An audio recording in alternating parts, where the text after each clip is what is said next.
Salut tout le monde, aujourd'hui je vous partage 5 façons d'utiliser la poudre de curcuma dans votre routine beauté.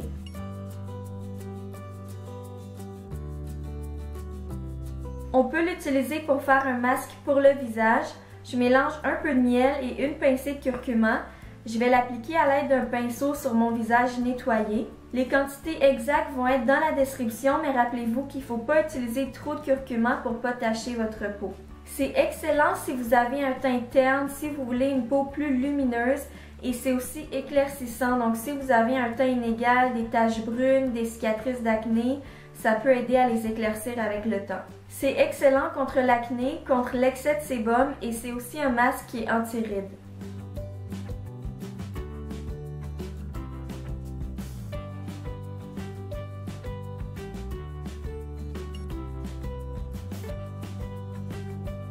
On peut l'utiliser dans un exfoliant. J'aime mélanger un peu de curcuma avec du sucre ou du sel et avec un peu d'huile d'olive. Vous pouvez utiliser l'exfoliant sur votre visage, aussi sur votre corps, mais c'est excellent pour les pieds secs. On laisse une quinzaine de minutes, on lave bien pour enlever le curcuma et ensuite on essuie. Puis après, vos pieds vont être vraiment très doux, surtout si vous avez toujours les pieds secs et craqués.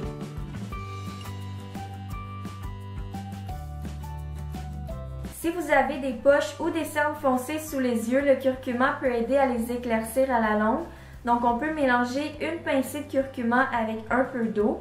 On peut aussi mettre du miel, mais je voulais juste vous montrer qu'on peut aussi le faire sans. On l'applique sous les yeux, on laisse une quinzaine de minutes et on nettoie par la suite.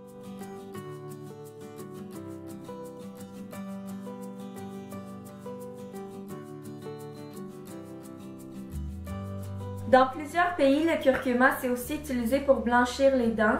Donc on peut mettre juste une toute petite pincée avec un peu d'huile de noix de coco qui est aussi vraiment très bonne pour les dents.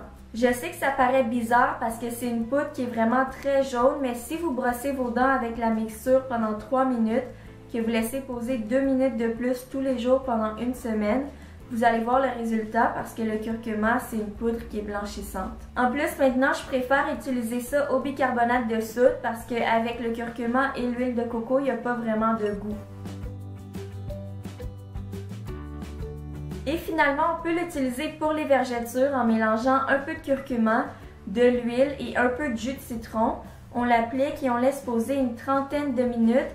Et pour rincer, on vient faire des mouvements circulaires. Vous pouvez le faire tous les jours jusqu'à temps que vous commenciez à avoir une amélioration.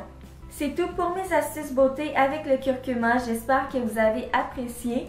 Et n'oubliez pas de vous abonner pour voir ma vidéo jeudi prochain qui va être sur la coiffure que je porte. Et nous, on se revoit très bientôt.